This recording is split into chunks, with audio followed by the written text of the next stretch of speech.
Mungkin sebagian dari Anda juga pernah mendengar tentang harta karun peninggalan Soekarno untuk bangsa Indonesia ini.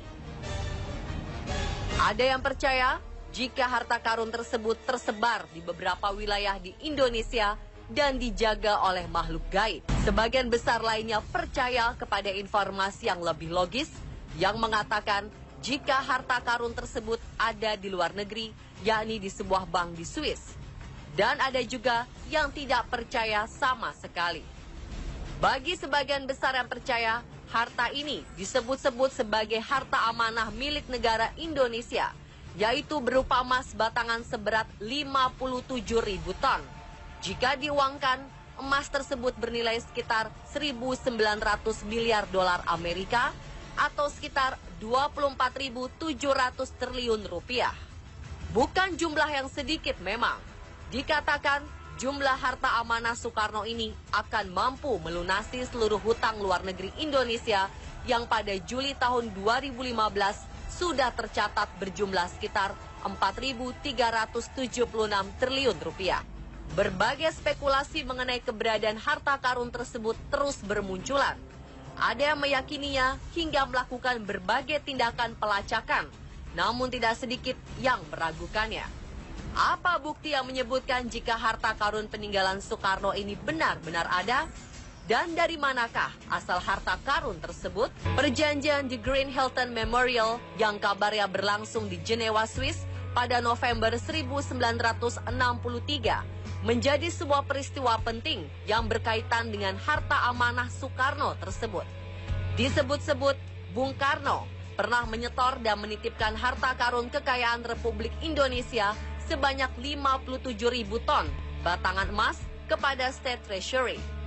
Serah terima itu diikat dalam perjanjian The Green Hilton Memorial yang ditandatangani oleh Presiden Amerika Serikat John F. Kennedy dan Presiden Republik Indonesia Soekarno dengan saksi tokoh negara Swiss William Fokker.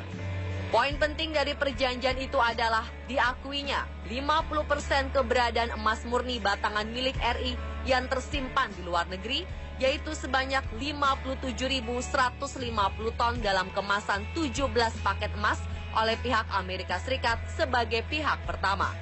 Sementara dari pemerintah RI selaku pihak kedua menerima batangan emas itu dalam bentuk biaya sewa penggunaan kolateral dolar yang diperuntukkan untuk pembangunan keuangan Amerika Serikat.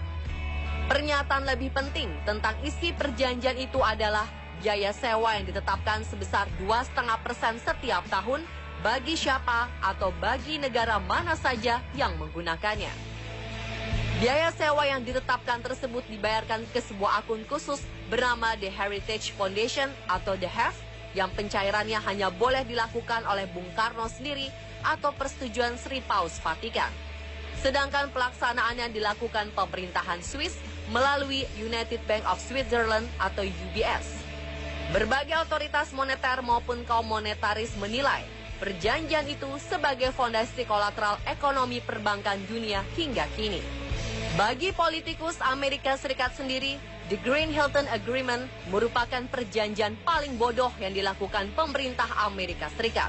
Karena dalam perjanjian tersebut, Amerika mengakui aset emas bangsa Indonesia. Salah satu penulis bernama Safari Ans dalam bukunya yang berjudul Harta Amanah Soekarno menyebutkan, jika dokumen perjanjian Green Hilton Memorial yang ditandatangani kedua presiden dan seorang saksi dari Swiss ini benar adanya. Namun seperti dilansir dari detik.com pada 8 Mei 2014, meski buku yang ditulis Safari Ans tersebut berdasarkan penelitian selama 10 tahun dan dibuktikan secara perbankan serta valid, seorang sejarawan dan juga peneliti LIPI bernama Asfi Marwan Adam mengatakan jika dirinya ragu dengan dokumen yang dijadikan rujukan Safari. Menurutnya, perlu dilakukan pengujian oleh Arsip Nasional Republik Indonesia atau ANRI untuk membuktikan keotentikannya. Lalu, dari manakah asal harta sebanyak 57.000 ton emas tersebut? Berbagai informasi yang berhasil dihimpun tim on the spot menemukan ada dua versi dari mana harta amanah tersebut berasal. Salah satu versi mengatakan jika harta tersebut merupakan sumbangan dari raja-raja di Nusantara. Dilansir dari Sindonews 19 Januari 2015, Jauh sebelum pertemuan antara Soekarno dan Kennedy pada tahun 1906, diprakasai oleh Douwe Dekker atau Danudirja Setiabudi, Sutomo, Raden Adipati Tirto Kusumo, dan Pangeran Aryo Noto Dirojo, para raja-raja di Nusantara pernah berikrar. Dalam ikrar tersebut, Raden Mas Suwardi Suryaningrat dan Raden Haji Umar Said Cokro Aminoto menyatakan pentingnya menempatkan nasionalisme di atas segala-galanya. Pada saat itulah, para raja di Nusantara menyumbangkan kekayaan mereka. Sumbangan dari para raja-raja inilah yang kemudian dikenal dengan dana perjuangan atau dana revolusi. Jumlah dana yang terkumpul tidak terhitung banyaknya. Sebagian digunakan untuk perjuangan, sebagian lagi disimpan di luar negeri. Setelah revolusi kemerdekaan Indonesia pada 17 Agustus 1945, dana revolusi yang kemudian dikenal dengan dana amanah mulai dihimpun kembali berdasarkan Perpu nomor 19 tahun 1960 yang mewajibkan semua perusahaan negara menyetorkan keuntungannya 5%. Dikatakan, jumlah uang yang berhasil terkumpul dan tersimpan mencapai ratusan juta dolar. Namun begitu, nilai tersebut hanya sebagian dari dana amanah.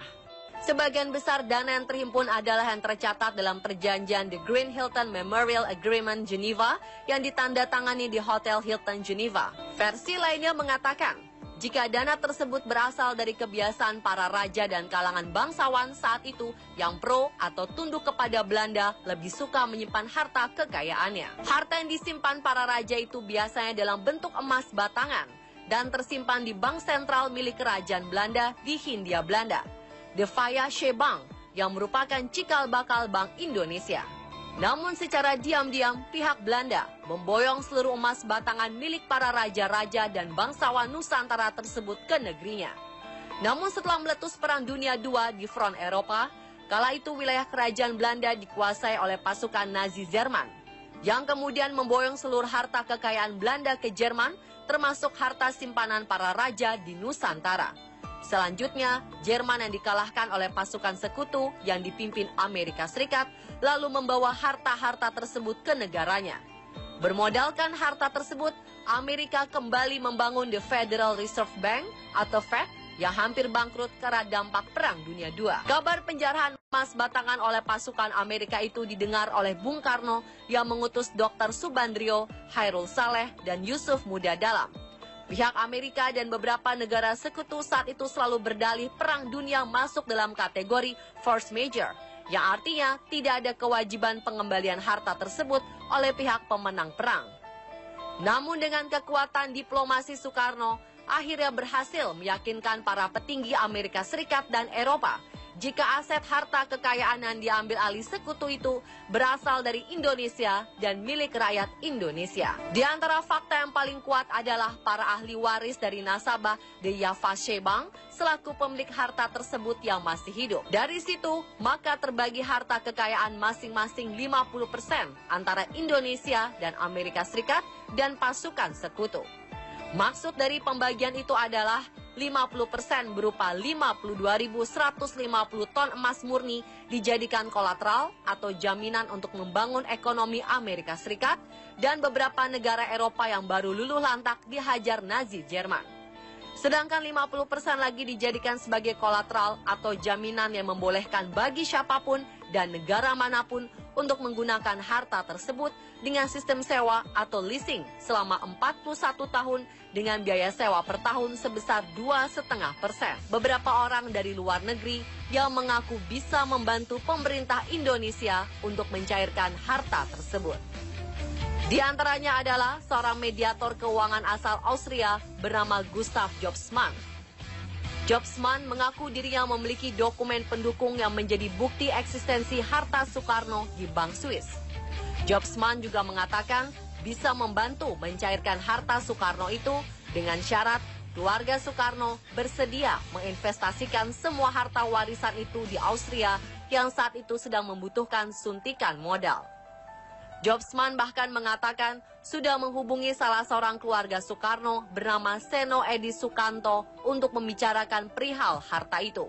Pria ini bahkan pernah diwawancarai oleh wartawan bernama Klaus Yolbinecker yang kemudian berita mengenai adanya peninggalan harta karun Soekarno ini muncul di media negara Austria Kronen Zeitung dalam 2 edisi, yaitu tanggal 17 dan 19 Desember 2012.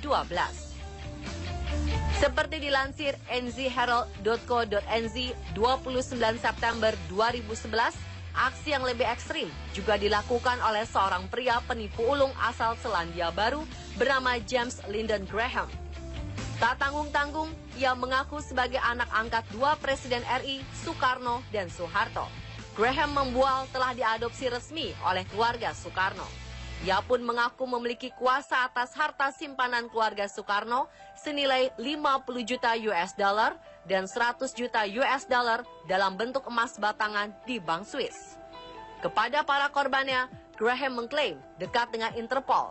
Dalam modus penipuannya, Graham mengatakan butuh uang dari para korbannya untuk mencairkan simpanan keluarga Soekarno di Bank Swiss itu. Graham lantas mendorong korban-korbannya untuk berinvestasi dalam jumlah besar lewat dirinya dengan kesepakatan kompleks. Meski terdengar tak masuk akal, tapi banyak korban terjerat. Sebagian besar korban Graham merupakan investor lanjut usia. Graham menjalankan modus itu selama 10 tahun.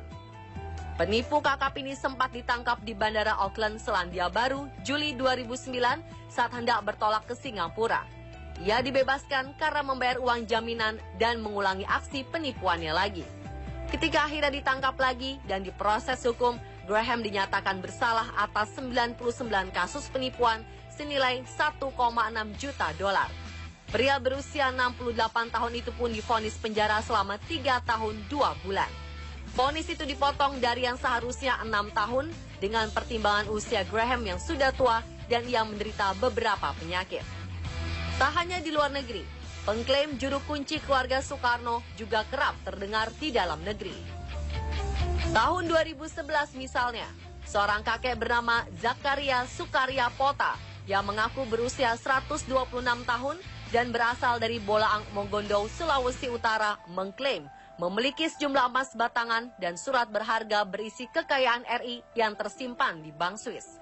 Zakaria juga menunjukkan pedang, tongkat komando, dan 4 emas batangan yang menurutnya milik almarhum Presiden Soekarno. Kakek ini bahkan mengaku memiliki obligasi triliunan rupiah yang dicap dengan tinta emas bergambar Garuda. Obligasi itu dikatakannya siap dicairkan di sebuah bank internasional untuk diberikan kepada negara. Zakaria mengaku punya hubungan darah dengan Presiden Soekarno dan selama 60 tahun belakangan menutupi identitasnya dengan menyamar sebagai petani, pengumpul botol, dan pencari rotan di hutan-hutan Bolaang Mongondo. Ia mengatakan mendapat wahyu untuk membuka semua harta Soekarno itu karena perekonomian Indonesia terpuruk. Inilah tanggapan pihak keluarga Soekarno. Seperti dilansir oleh beberapa media lokal, Puan Maharani yang merupakan cucu Presiden RI pertama Soekarno menepis kabar soal harta sang kakek yang diberitakan sebuah koran di Austria tersimpan di sebuah bank di Swiss. Wanita yang kini menjabat sebagai Menteri Koordinator Bidang Pembangunan Manusia dan Kebudayaan Republik Indonesia ini juga mengatakan tidak memiliki anggota keluarga bernama Seno Edi Sukanto seperti yang dikatakan oleh Gustav Josman di media Austria tersebut. Salah satu putri dari Soekarno, yakni Sukmawati Soekarno Putri, pernah mengatakan jika pihak keluarga sering didatangi oleh pihak yang mengaku memiliki dokumen asli tentang keberadaan harta karun Soekarno. Meski demikian, pihak keluarga meragukan keaslian dokumen tersebut dan meragukan adanya harta peninggalan Soekarno sebanyak 57.000 ton emas. Sementara itu, mantan Duta Besar Republik Indonesia di Swiss, Joko Susilo, pernah mengatakan bahwa kabar soal harta Soekarno di UBS itu tidak benar. Joko mengaku sering dihubungi sejumlah pihak di Indonesia maupun di tempat-tempat lain yang mengklaim menyimpan data soal warisan Soekarno di Swiss berupa emas dan uang. Joko pun kemudian menelusuri informasi itu. Ia bahkan menghubungi salah satu pejabat terkemuka di Bank UBS. Namun ternyata semua kabar tersebut tidak terbukti kebenarannya.